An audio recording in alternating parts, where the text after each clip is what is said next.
What was fun and different about this is the way Kano interacts with new characters, and particularly Johnny. And that relationship, I think, really unlocked something that was unexpected.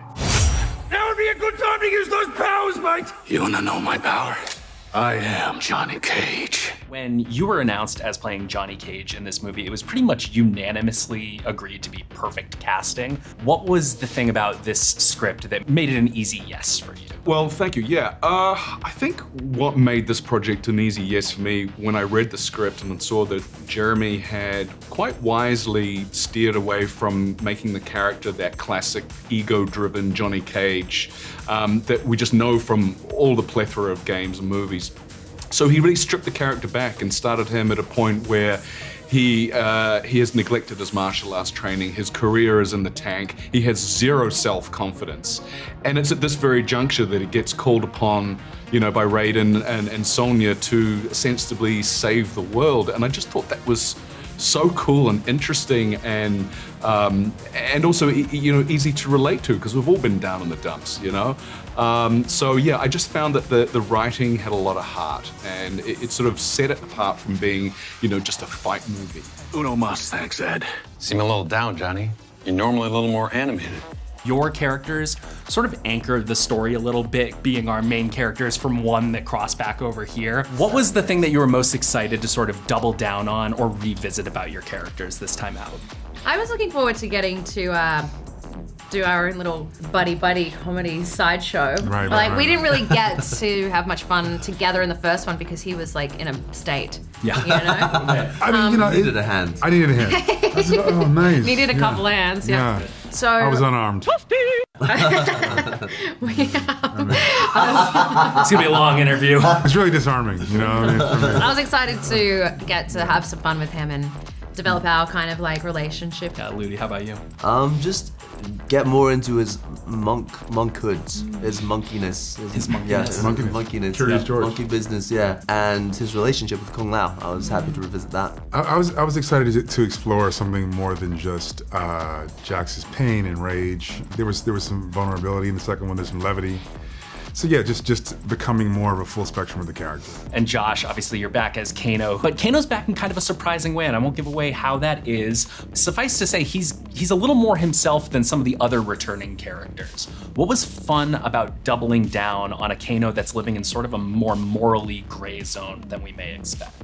Look, that's the fun stuff, you know. He is a morally gray character, even in the lore of Mortal Kombat. You know, he sort of changes up his allegiances all the time, and I think that's on brand, you know, in this film. That Kano, you sort of don't know if you trust him, and you sort of want to trust him, and you need him, but all this sort of stuff goes on. What was fun and different about this is the way Kano interacts with new characters, and particularly Johnny.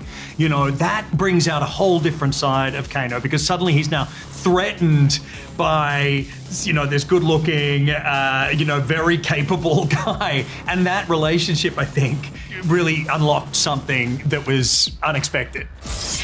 Sub-Zero. I am reborn.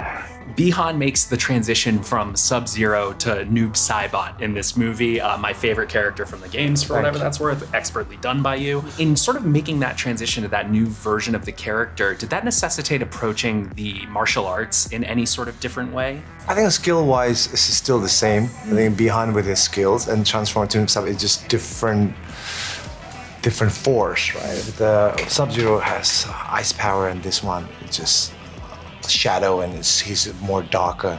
Well, actually, the question is, like, I asked Simon why he has that alter ego, where this alter ego comes from. If you watch the first Mortal Kombat, you see, if you really pay close, there's something in his face. There's something you can say.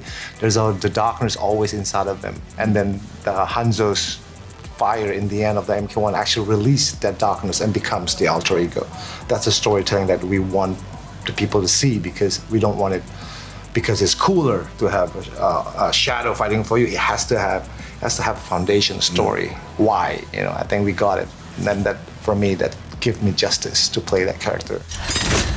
your characters have very iconic weapons that are folded into their fight styles. What were some of the challenges in working with those in your fight scenes? The challenge didn't come from my weapons. I think learning the actual fight choreography was, I'd say, the most difficult part, but the fans in some ways felt like an extension of my arms, and so it felt very natural incorporating them into all the sequences. For me, it was learning. I have experience with the bow staff. I grew up doing karate, and for this, though, I was learning a Chinese style of bow staff, which is much tighter, a lot quicker.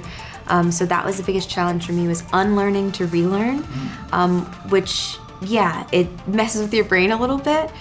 Challenge, but good, fun challenge. Shao Kahn's using his iconic hammer through much of this movie. And I have to imagine that working that into fight scenes must be a little bit of a project. Can you talk about working the hammer? Yeah, it's a nightmare. Yeah. Swinging that thing around was tough. It was. Well, we obviously did all our prep and rehearsals, and because the costume was still being made at this point, we kind of just went ahead with the hammer, and well, it was a broomstick. And that was the depth of budget we had. It was a nice broom. we had this broomstick which we worked on with the sequences, which is essential that you don't want to be using a real hammer when you're practicing. Yeah. So it's kind of a staged process that we go through. So obviously we worked with the broom, then we worked with the actual hammer itself. We got one to use, and went through all of those stages. And then when we got the costume and the hammer, we realized we had a problem because the mobility in the shoulders was a problem, the helmet was a problem. Yeah. So we had to fix and move and change certain things. And then once we got around that, it's kind of like a sport, like a game. You can practice and practice and practice, but when you come to play the real game day, situations, circumstances, the weather can change. And we did this one day on set where we were filming this massive swing with the hammer. I was taking someone out. I remember doing a couple of rehearsals, and I was getting hot at this point. And I was sweating. My hands were drooping. It was horrendous. And I've launched this massive swing of the hammer. The hammer's gone flying that way, hit the light, and that was the reality of working with a heavy hammer and prosthetics that were very slippy. You didn't have full control on that at all. So there was, as great as it looks, there was some times it became very difficult and a love to hate kind of weapon. I noticed you Johnny Cage shades there, dude. Yeah, man. I just wanted to see what you thought of these things. I just wanted to what do you think they look nice. like on me, huh? Dude, they're nice. pretty Oh god, they look expensive. Yeah. That's cool, man.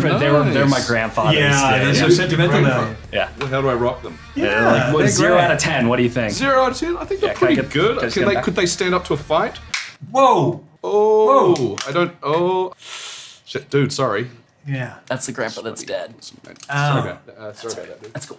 Don't worry about it. Okay. Mortal Kombat in theaters whenever. I give you these ones, but they are prescriptive. So Yeah. But we'll send you some. Can we get him some? Can we get him gold some glasses? Yeah. Say hi to your grandfather for me. Oh no. Oh. Johnny Cage wins. Fatality.